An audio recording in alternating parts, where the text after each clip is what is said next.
Good afternoon, ladies and gentlemen. Welcome to the Development Control Regulatory Board meeting, Thursday, 14th of February. I would like to remind everyone present that this meeting will be broadcast live via the County Council website and will also be available for viewing on the County Council's website after the meeting. Please turn your microphones on when you are speaking and off when you have finished speaking. Thank you. Membership of the committee today, there are no substitutes, so everyone that's allotted to the committee should be here on it. Thank you. Firstly, I'd like to introduce our new planning man to replace Nick, and that's to replace Lonick. And I'd like to introduce Nick Thomas to you. Nick, if you'd like to say a few words. Thank you very much.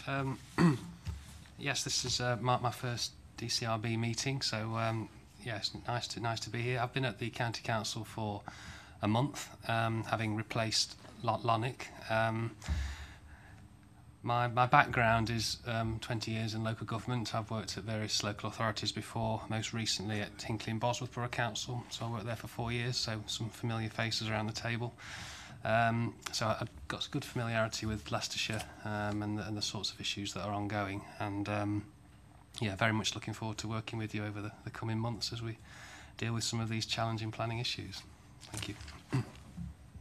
Yeah. Thank you, Nick, and say welcome to you on behalf of the committee. Moving on to the agenda then, agenda item number 1 is minutes held of the meeting on the 13th of December 2018. Move. Seconded? Seconded. All in favour? Looks to be good. Thank you. Item 2 is question time. I understand no questions have been received. Item 3, questions asked by members under standing orders. We haven't any of those.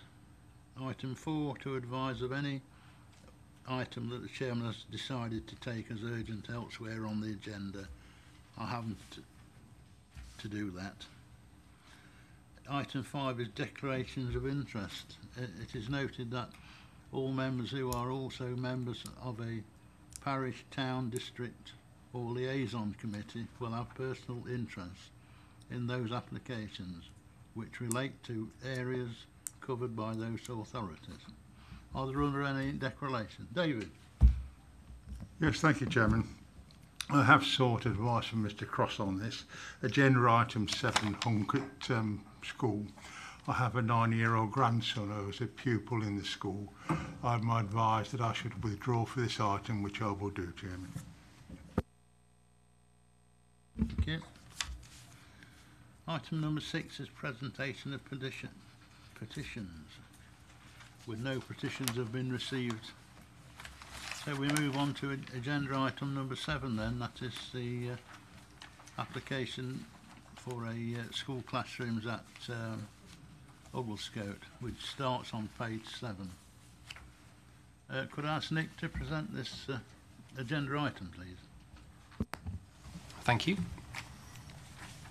Okay, so this is an application for a new 5 classroom building with various other associated alterations, which has been set out in the report in front of you, to Ugglescote County Primary School. You'll see that there's a plan on page 9 of the agenda which shows the various components of the application, and the site plan on the screen in front of you shows the main parts of the application, so where the classroom block, canopy and hard play extension would go, and also where the car park and hard play extensions are to the left hand side. And again, the layout plan on the screen shows you in a little more detail where those features will be. So the application proposes 17 additional car parking spaces. The new 5 classroom block is on the right hand side on the image there. Some trees will be removed. You'll see there's a condition attached to the recommendation for additional planting. There's a new bin compound and various other minor modifications, particularly to the inside of the building. So the new building will be a freestanding modular classroom. It's a typical single-storey structure that you often see around school buildings. It will be a maximum of 3.95 metres high. It would be clad with external fibre cement cladding and with timber cladding. The windows and doors will be aluminium. Photographs of the site there, where the new block will be located.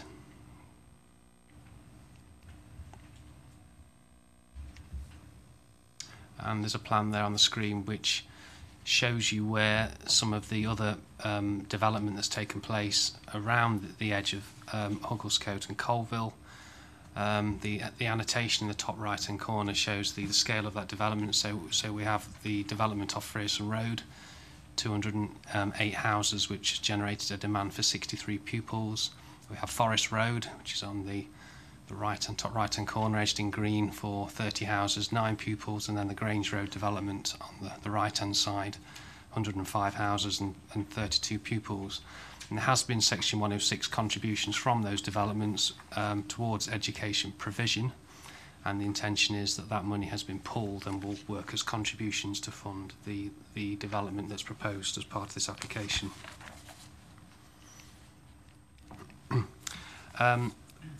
The main issue, I think, for consideration is in relation to car parking and congestion on the surrounding roads, as is often the case where schools of this type are extended and developed.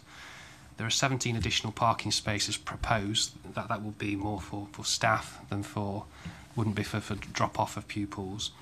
You'll see from the report that we're recommending there be a school travel plan provided, and that will encourage people to travel by non-car means. We're also recommending cycle parking. The report sets out we've had an objection from the parish council, and they're also concerned about highway safety and the lack of parking.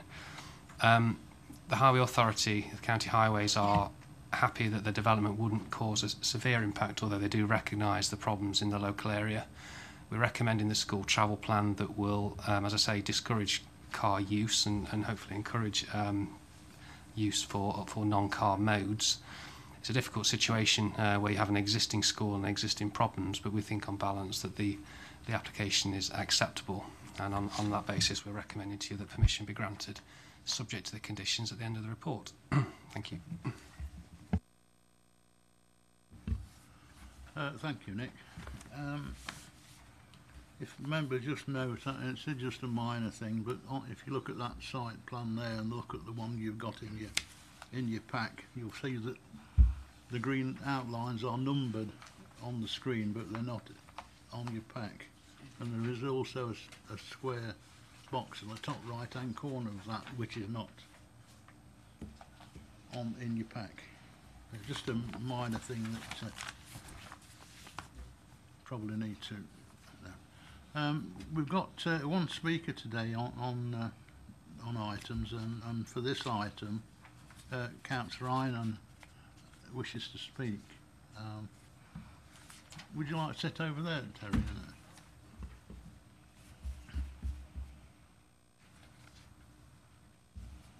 Your time is when you finish speaking, and if you'd like to just remain there, just in case there's anybody wants to ask you any questions on what you've said today. Thank you. Right, thank you, Chair, and thank you, members, for allowing me to speak. This school is not in my county division, but it will affect the residents in my patch, and that is what I want to speak upon. Because, as I'm sure you can see from the housing developments, the residents in the houses off Ashburton Road, Standard Hill, in the Frierson Road estate, number one, they're going to be very happy. Many of them are young families. They will want their children to go to that school. And in fact, as I understand it, there's going to be a little walking access point at the very bottom of that estate, so they don't have to walk all the way up the hill and then back down again. So if that works, that will be fine.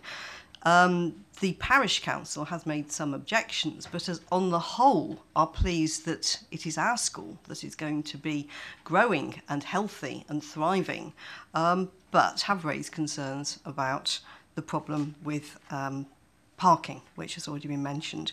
And as the Education Authority, I'm sure that this authority is very pleased that this is going to happen. And this is where it feels a little bit odd to be that we're deciding on our own planning applications effectively as the Education Authority. And at this point, residents in my division are wondering how on earth did Highways manage to commission a report so at variance with their lived experience. Because the residents on Launceston Road, Fairfield Road and St Mary's Avenue are all constantly complaining to me already about the problems that they have with school parking. Parents will arrive at 8 o'clock in the morning, way before school starts, to bag a slot for themselves, and they will stay there because they are not happy to let their child walk into school on their own. We have cars on the corners. We have put some double yellow lines in, which were very kindly put in by Highways, but we still have cars parking on any corner that they can find that doesn't happen to have a double yellow line on it. We have them blocking half of the access for the bungalows on Launceston Drive, which are mainly occupied by elderly minors. We have drivers, because we've got parking on Fairfield Road, we have cars coming down to try to get to the school. We have cars coming up that road, driving on the pavement, terrifying the parents and children, and I have had complaints about this, which I've had to pass to the police. So we have a severe problem already. There is, I do have to contend with point 25, there is insufficient parking in this area already. These are Victorian streets. Those houses that do not have any frontage for a car are dependent on street parking, and there are those people who do have on-street frontages, which then they have a dropped curb put in, and that deprives everyone else of the opportunity to use on-street parking. And I would also like to contend with point 23 about the impact on the existing road network, because if we have already forgotten that Hugglescote Crossroads is already over capacity to the extent that it's not that long ago that we had to prevent this authority from knocking down our community centre in order to widen it. In point 24, officers say that a distance of 1,000 metres walking to school is acceptable. My problem is acceptable to whom? And this is where we come to the travel plan. Travel plans, in my experience as a councillor, have generally been rather weak instruments, if at all, to get anything done.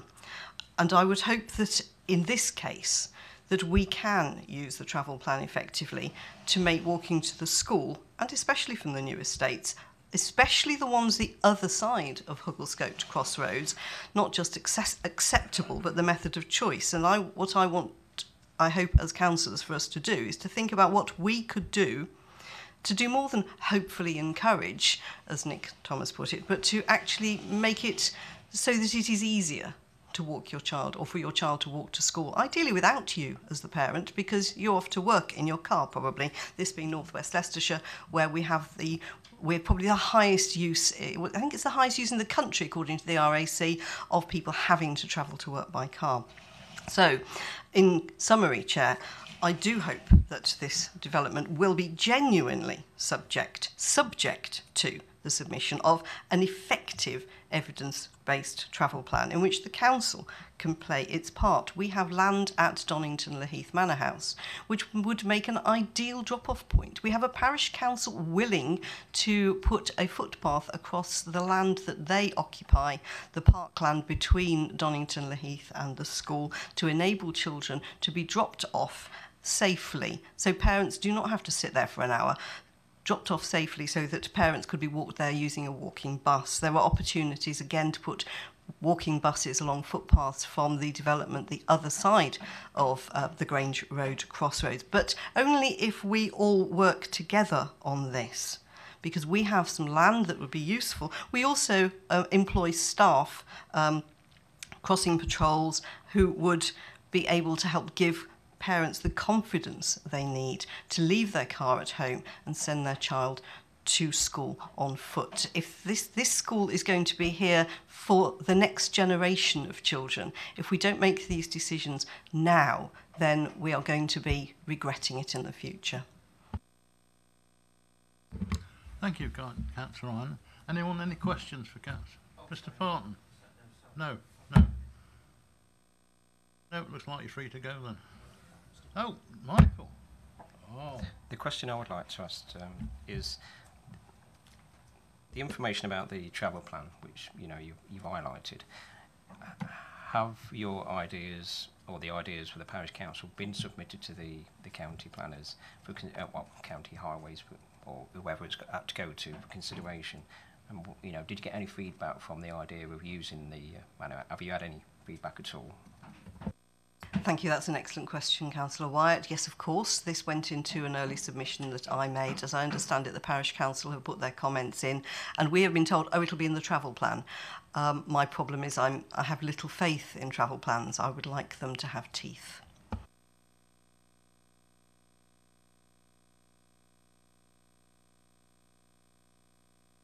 I come to the session where we open it up to the councillors. Michael Wyatt, you're the ward member. If you want to go first, Michael. Yeah, thank you, Chairman. There's a few items I want to highlight, mainly on safety. I think several months ago there's been a number of incidents on Ashburton Road, traffic-wise.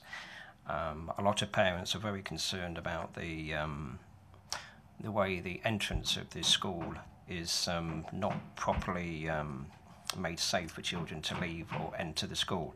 So additional railings would be ideal if we can get that done, because there is a major problem, because only several yards down the road you've got the main junction, the T-junction, which is causing congestion every single day, always at travel time for the parents. So safety is a major issue, especially with the incidents what took place on Meadow Lane, where a child has actually lost her life because of the failings of the safety issues not being properly addressed by highways. The other concern I have is the fact that you've highlighted that 11 trees will be removed. 11 trees will be removed. And looking at the grounds and the maps, I'm not convinced that there is sufficient land to be able to put in these additional trees to be replaced. So, because if they're just going to put whips in, they're not replacing what's been taken away. So, is it possible that you could look at an idea of allowing the parish council to be able to have the additional finance or the money or the trees themselves to be able to place them within the confines of the parish area? That's just one way to see if we can address that, because I don't believe that the condition is strong enough to be able to replace these trees, which they are important to everybody. The parish idea of this using the manor house, how serious are the county council looking at it? Are they just, like Councillor Enyon said, just yes, it's in the travel, there's something in the travel plan, or is it just, are you just saying that just for the sake of it? Or are you actually serious about addressing the issue of getting children to, walk to school safely and stop the congestion which is surrounding the school, causing problems? So I wondered if you could address those issues first. Yes, thank you, Michael. Did you want to do those now, or do you want to go through? Yeah, okay.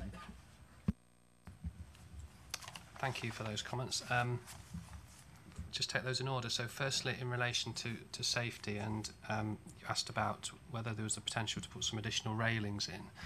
I'm happy to take that back to colleagues in Highways Authority to see whether that would be appropriate. There may be technical constraints as to why not, but happy to have that discussion.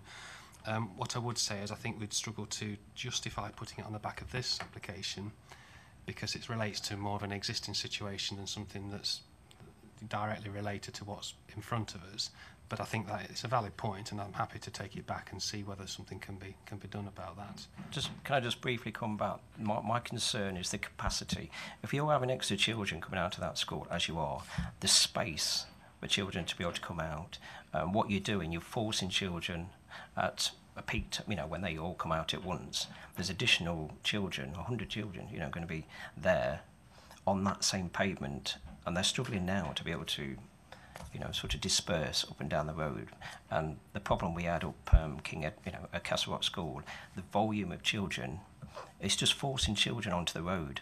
So additional railings is really a must on this one. And I think if you put it part of the Section 106, I think it's a must. You need to do it. Come back. Yeah. It's a matter for the committee as to whether they think that's appropriate, of course. The advice that we've been given from the Highway Authority is that that wouldn't be justified, but that's a matter for the planning committee as to whether you think that that would be appropriate for this scale of scheme. Just in terms of the other points, in terms of the trees, yes, trees are going to be removed, and it's always regrettable that trees are removed. The application proposes replacement planting. The ratio is 1:1. We would agree and negotiate a suitable type of species and a level of maturity of those trees that's appropriate to the location. We're very much sensitive to the proximity to the adjoining houses and wouldn't want them to be positioned in the wrong location or causing problems for residents. So that will be subject to that further discussion as part of the planning condition. I know what you say in terms of whether additional trees could be prevented in the wider area by the parish. Where trees are lost on a particular site, what you would normally do is compensate for them on that site, and therefore you'd normally deal with that. The condition would deal with what's within the application site boundary rather than further afield. Can I just briefly come back there? The only reason I'm concerned about the trees is that, yes, there could be a condition that they've got to replace the trees, but then they could come back and then say, we can't do it, so we're just going to drop. You know, we reduce the amount of trees you've got to replace. So what I'm saying is we need a drop, you know, a back sort of stopping, is if like a guarantee where if that's not possible, then the idea of allowing the parish council to have the additional trees to put them within their local community, I just think that's a, you know, like a possibility. I understand the point. The decision on that would rest with ourselves, though, as local planning authority, so we want to make sure that the compensatory tree planting is appropriate and justified for the scheme. And we wouldn't accept it if it wasn't. So that's the insurance, if you like, in terms of guaranteeing that that would happen. Just in terms of the final point in relation to the use of the manor house, that has been raised as part of consultation on the application, and that has been discussed both with the Highway Authority and with the applicant, the Education Authority. It's something that they're more than happy to explore and look into further, but that will be subject to separate arrangements. It's not something we could tie into this application, for the simple reason that that could vary over time. Travel plans, travel plans are updated with the passage of time. There might be different options for dealing with traffic and parking issues over time, so it wouldn't necessarily bound in that has to be the solution, but it certainly could be, and that's something we're happy to look into. Okay, Mr. Parton. The first point is about on page 14, and it's point 25, where it says a parking survey has been undertaken. Now, this parking survey that's been undertaken it's as far as I'm aware, not included with this report. Because of the evidence that the Dr. Ryan and the speaker has talked about, it would be, in one's opinion, that this is actually a very serious issue that needs to be mitigated, or at least reassured that sufficient mechanisms are in place to deal with this.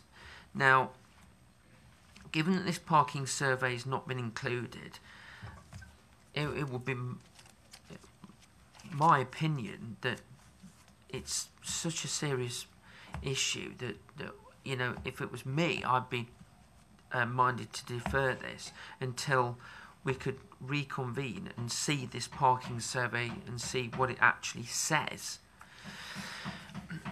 The next point is, leading off from that, is that we now have the enforcement vehicle, the enforcement vehicles. Do we have statistics for the number of times that we have sent our enforcement car to this school, this area, and leading on from that, how many offenders were caught and, you know, ticketed, and that would give you a ratio of the number of offenders to the number of times we had the car there, and that would give us one indication of the issues. And then the next point is this travel plan.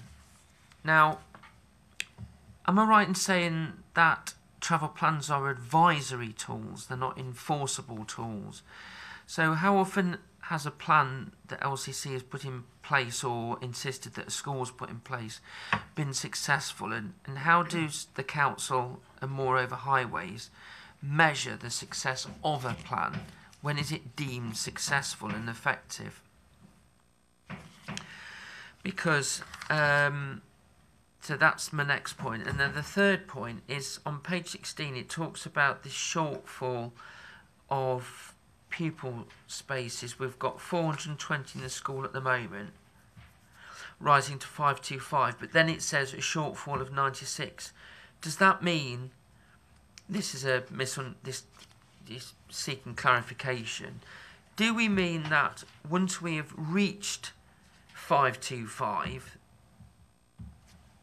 through this extension, that we will still have a shortfall of 96, or does that mean that the shortfall of 96 will be mitigated by going from 420 to 525? Is that it? Yeah, you done? That's Yeah. it for that. Yeah. Nick, are you? I don't know whether you can help with these questions. I don't know. Thank you. I'll do my best. If I can answer the final question first while it's on my mind. Paragraph 16, I presume you're referring to. So the extension would provide the additional capacity to take the total school number to 525, and therefore that would meet the requirements of pupil places going forward, take into account the development and projected population changes going forward. So the school will take the capacity, the total school places at the school for 525, the additional extension. So that means that currently there's a shortfall of 96, or once the housing's... Yes, the 96 is forecast to be at 2022.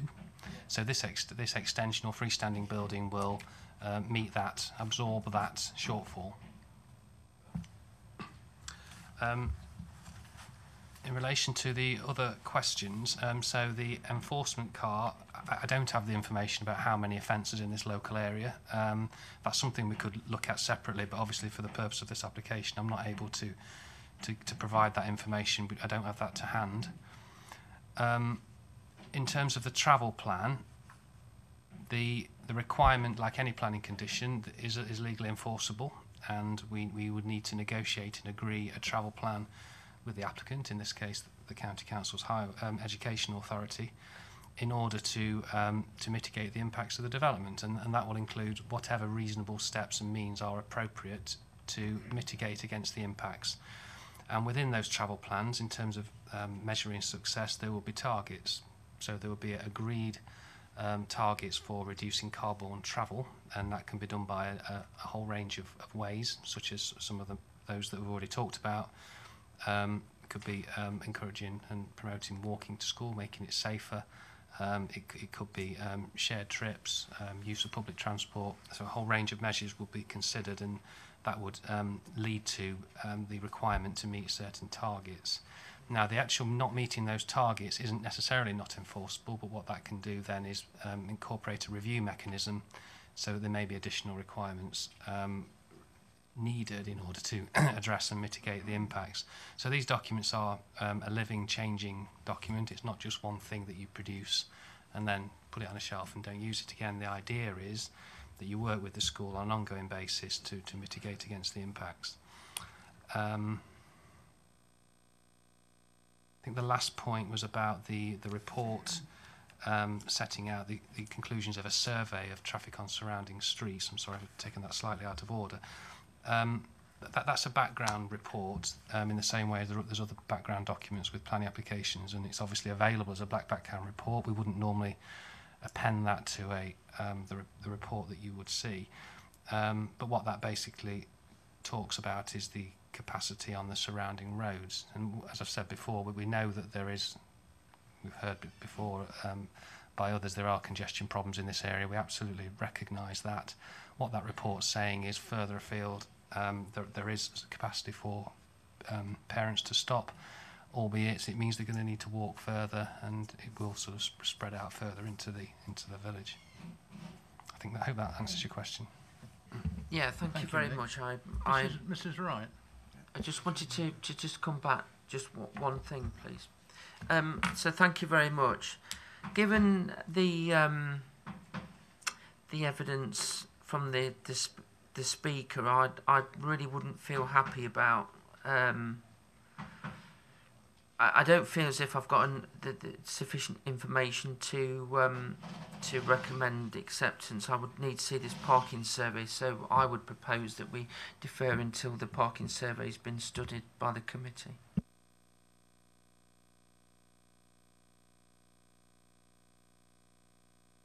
Yeah, I just wanted to add some information about the enforcement vehicle, which the councillor mentioned. The enforcement vehicle will only turn up if the school requests that they use that location to check to see if there is a problem with it. And I don't believe it was going to have done that.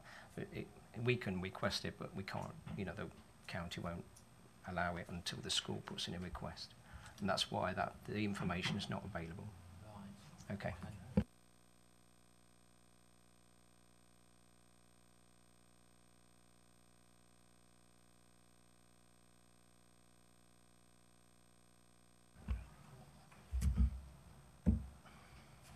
I'm told it is, Mr. Parton, I'm told it is possible that we could possibly adjourn this afternoon if we can get that information that you're looking for. Otherwise, we've got a choice of taking a vote on your proposition to defer, or we carry on. Adjourn or defer, two separate things. Yeah, Simons. Yeah, so we can either adjourn or defer. There's no one seconding Mr. Parton at the moment on that. Well, I'll second that, Mr. Chairman. So is that an adjournment or a defer then? Is that defer or adjourn, Michael? Defer, so we can get the information. I mean, sorry. It's possible to get it this afternoon. Is it not worth? Is it possible to get that information within the next 10 minutes so members can see it? I don't think you'll do it in 10, but you might do it in 30.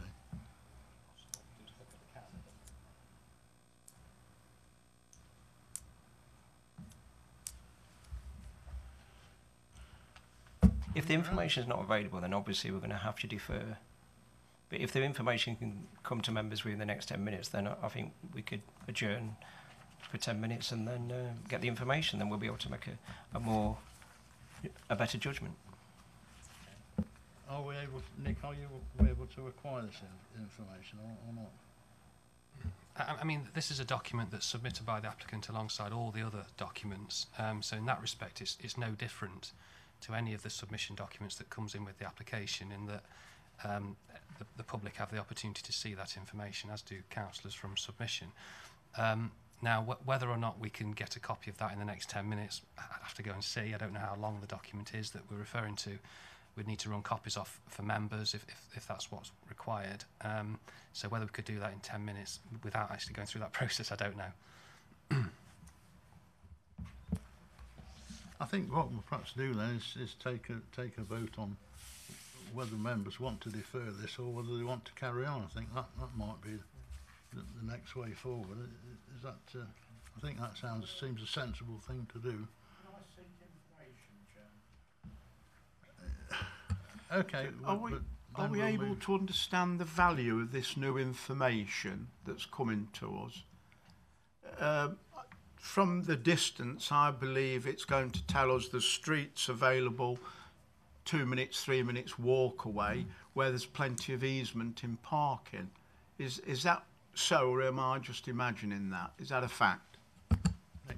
No, that's exactly right. It's telling you where there's capacity on surrounding streets, and so it's looking at the surrounding area where there's capacity and where there isn't. So it's telling you where there are gaps. So it's factual information based on a point in time when the survey was carried out. And you'll see from our report that we've concluded that there is capacity, albeit it might be in the peripheries of the area rather than close to the school, where we know it does get very congested at those pick-up and drop-off times. I think what we'll do then, if you're in agreement, is we'll take a vote on whether you want to defer or carry on, really. So all in favour of deferring, please show if. 1, 2, 3, 4, 5. Against? What's your vote? Oh. So are you want to carry on? Yeah. Okay. So I'll make it. We carry on then. Yeah. Okay. Carry on with that, The decision is then that we carry on. Mrs. Wright. Thank you. I think part of my my question has been answered. I mean, it goes back to this travel plan. And after the speaker, I mean, how can we give the plan some teeth? I think that's the crux of the matter, to ensure it's monitored and fit for purpose, because it's clear there'll be a need when construction starts and then at the beginning of the development, but it will change as the development progresses. And my question is, how can we ensure that that review mechanism that was spoken about is embedded into the conditions? Because I think we have had travel plans in the past, but I think this needs to be more robust than we normally have because of the situation we have. And I think I was disappointed when I read the paper that there was nothing in there to back this up from a school head or school governors or something to say that they would be really committed to this and really drive it forward. So I'd like to see some sort of commitment in the condition around that mechanism. The second question I had was, I can see that there's cycle parking, but are there any cycle paths or anything to get the children from these 3 developments that we've seen that was in the 106 money or anything? Thank you. Nick, if you can have a go at that. Thank you. I've just had a look at the school travel plan condition 11 that's recommended, and I agree with you that we could perhaps make that a bit stronger in terms of requiring monitoring and review mechanisms going forward. I've seen travel plans, some successful and some not so successful, and I agree in this type of area where you have such a high density urban environment with car parking problems, we probably need to strengthen that condition and make it much more robust. So I'm happy to do that. That's fine. Just in terms of the second point, as far as I'm aware, there aren't dedicated cycle parking routes from these developments. The school travel plan will look at how we can improve the situation. I'm not suggesting that will result in dedicated cycle routes to and from the developments, but there may be opportunities to improve, such as looking at crossing points or access points, to make that better and safer. So I think that's an iterative process that we would need to discuss with the Highway Authority and the applicant as the County Education Authority. Yeah, I mean, I think that for me is key, because you're never going to resolve this situation. We are where we are, and you're just putting more and more numbers on. You've got to do something to mitigate against it. So I think that the cycling to work and walking to work has to be a key part of this. So again, I think that needs to be part of your travel plan going forward. And what are you going to do to, introduce this into the school plan? Thank you, Mrs. Wright. Mr. Crooks. Thank you, Chairman. I'd like to, if Councillor White is proposing a condition to have these extra railings outside the school, then first of all I'd like to second that. I know the issue in one of my own schools, and I have managed to get railings outside, and that's a far smaller school than this, and we're proposing to increase it by a quarter. So you've got 500 kids coming out, and I think that would be a good safety issue, and I wouldn't have thought it was a major cost. We could condition that as part of the planning. So I'd like to second that if, like I say, Councillor White is proposing it.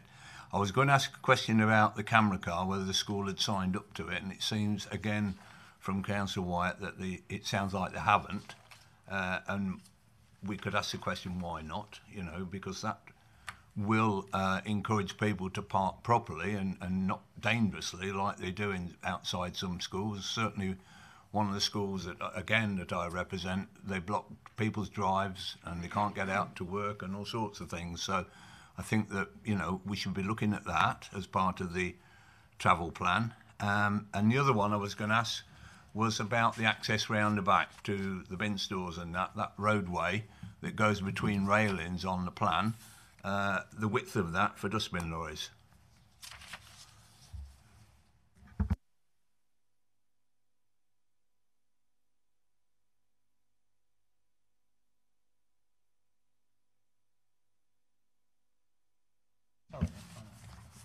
Thank you. In terms of the railings, I've already given my view on that. I don't think it's justified, and the Highway Authority, their view is that the railings aren't justified. But as I say, it's a matter for the committee as to whether or not you feel that should be included. In terms of the width of the access, I don't have the exact dimension, but my understanding is that a refuse vehicle can get around the back and does do that. And there are car parking spaces at the back, so there's space for cars, obviously, staff cars to go around the back, and also for anything servicing, so taking any deliveries. In terms of the camera car, it's a difficult one. It's a matter, I suppose, for the school as to whether or not and why not they haven't used the enforcement car.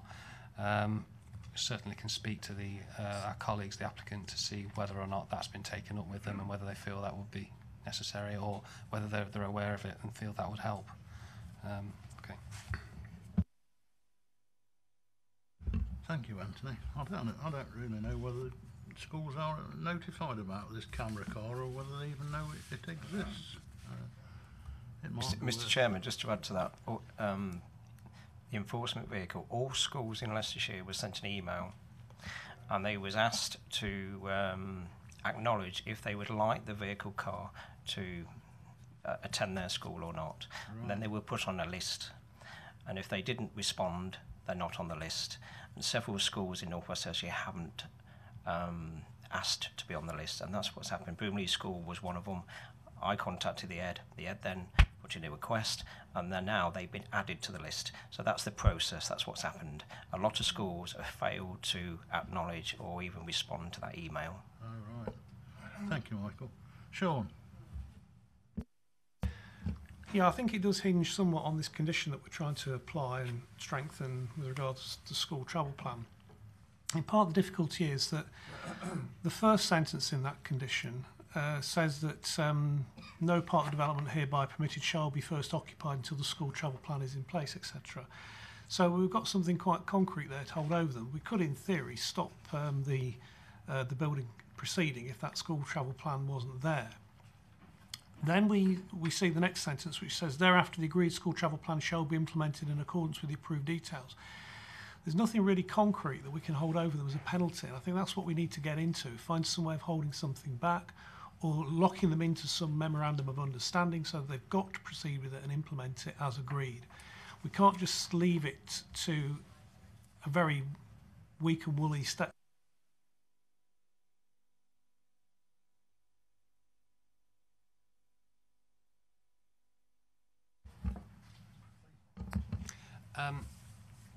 I understand the point, it's a valid point. I think the intention would be that the wording of the school travel plan to be agreed would require those review and monitoring mechanisms, so that the implementation of it actually also includes periodic regular monitoring of the success of the travel plan.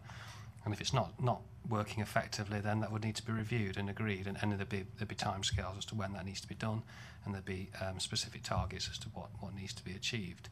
So that gives you that ongoing way of dealing with it. But as I say, we're happy to sort of look at that wording of that condition and strengthen it so that is explicit.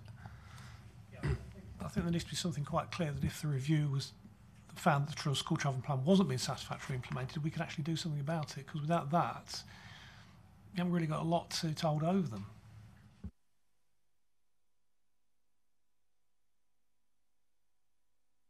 Okay. Mr. Bolter. Thank you. Regarding the bin store, number 4 on our map on page 9, the roadway to the bin store,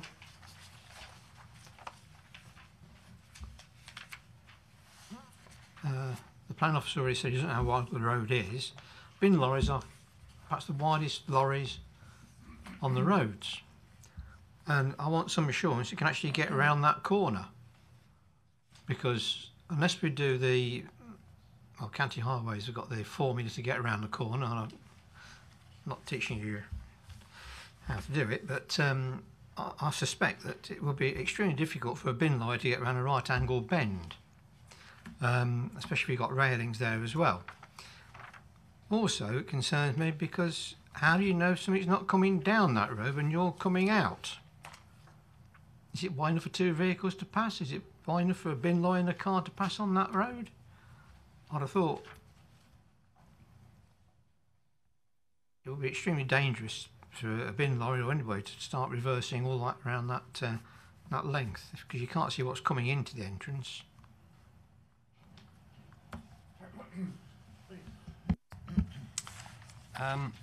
There's a condition that's being recommended, condition 10, which talks about the car parking and turning facilities. And as part of that, we'd need to make sure that the ability for vehicles to enter and leave in a forward gear and manoeuvre within the site would be effective. It doesn't deal specifically with refuse vehicles, but clearly there's going to be a bin compound at the back, and that would need to work appropriately. So as part of that, we would look at that to make sure it works. As I understand it, that's an existing situation anyway, so that those larger vehicles can get around the back. But if it doesn't work effectively, that would need to be modified. If that 90-degree bend would need to be changed, then that would need to be done. Otherwise, they wouldn't be able to dispose of their refuse. So I think that condition would effectively deal with it. What about the visibility of cars coming in and out? My understanding is it's a single vehicle width track. It's not wide enough for 2 vehicles to pass. You'd expect that most of the activity going into the car park will be, just before school opening hours when the teachers arrive, and the opposite would apply later on in the day when the staff leave. During the actual day itself, there will be very few vehicles manoeuvring. It's not a public road anyway, so you'd expect minimal conflict in terms of the use of that track. Thank you. Dan. Thank you, Mr. Chairman. I think what we're hearing this afternoon is genuine concern of members about safety. I don't hear any real planning legal objections to this application in its legal entity. I can't think of any legal reason that stands in planning law that I could say, well, I oppose this. But I think there is, through this debate, there's the zigzags which you have to apply, the school head has to apply to the county. Then there's an order made because there is a prohibition plates put up that during those hours specified, if anybody parks there, they would be liable for a penalty. So there is an element. It's not just a car turns up and says you're parking near the school. It has to be within a proper defined area. But to try to be helpful, because we've had a debate about railings, which are very good to save people, but then they are a crush element as well. There's 2 sides to railings, unfortunately. What I'd like to suggest, Chairman, and I don't know the validity of this, I'm just trying to search around to find compromise to try and help. Normally the children leave at 3:15. If some children left at 3:05, they'd be out 5 minutes earlier. Some would leave at 3:15, they'd be on normal time. Some would leave at 3:20, they'd be 5 minutes later. But there'd be, this could cascade over a period of time. I'm trying to find a way, because is it really, I know it could be life and death, but I mean, is it so critical that at 3:15 they all have to run out? Because I teach in schools after 3:15 and pupils stay with me. I teach in the morning before even school opens. So I do know there is systems where people can get in and out of schools. All I'm saying is for 5 minutes it could be an idea that, you know, if we thought that where we have heavy congestion, we have no real superpowers to make the traffic go away, but it could be one where we could have some control. That 5 minutes could really be helpful for people flowing and knowing what they're doing. Thank you, Mr. Chairman. An interesting point, Dan. I don't know whether the parents would fit in with that sort of timetable. Any thoughts on that, Nick? Or? Yeah, it's an interesting point. I'm sure the schools have mulled over this long and hard. I suppose some families have more than one child at the school, so there's that issue to think about. Ultimately, it's an operational issue for the school themselves and how that works effectively. Yeah, I've not known it work that way elsewhere. Whether it has or not, I don't know. No, certainly not through the planning process. Mr. Chairman, we seem to be going round in circles now at the moment, so I'd like to move the recommendation, but with the condition that we can have some additional safety railings at the front of the school to tackle the problems of safety concerns local residents have, but also if we can somehow, I'm not quite sure how we're going to word it, but how we can make the travel plan more robust, which takes into consideration comments made by the parish council because of the manor house and that. So if we can sort of put that into some sort of recommendation, I'd be happy to move on. Thank you, Michael. Do they want to add Mrs. Wright's Yeah, comments? Mrs. Wright made a proposition and it wasn't seconded. I don't know how we can incorporate, if we can incorporate what Mrs. Wright. So are you happy for Mrs. Wright's condition 11, amended condition 11, to be added on? So we're just checking whether you're happy for Mrs. Wright's amended condition 11 proposal to be added on to your proposal. It was really to make the proposal more robust and put mechanisms in for review points and targets, which we've really spoken about, so that would be good. But also I did mention about the cycle routes, and I would want that investigated to go down as part of the plan. I think, yeah, both the concerns are saying quite similar things there. Happy to do that, look at cycling, walking, all those issues that we've talked about today, and to strengthen the wording in relation to monitoring and review.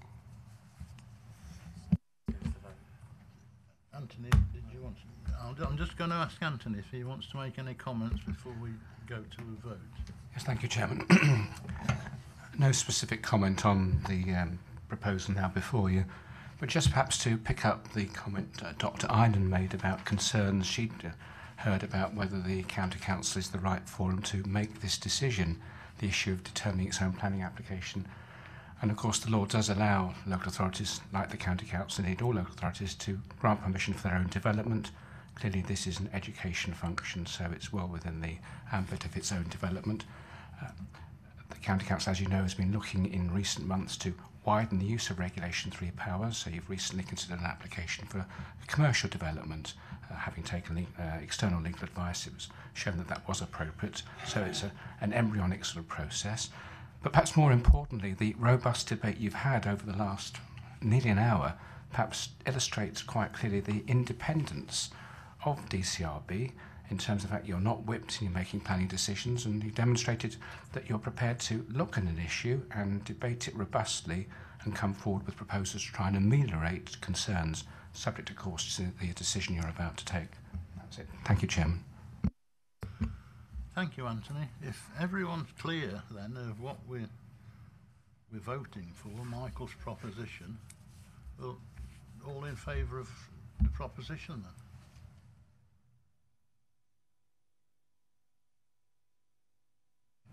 Yeah. All those against it? There isn't any. Okay. Well, thanks very much. We really had a good old debate there with that. Moving on then to agenda item number 8. This is delegated decisions taken between the 1st of October and the 31st of December 2018. They are really a receive and a note item. So if someone would like to propose it. I'm sorry? Perhaps be a good idea. There'll be trouble if he doesn't get in.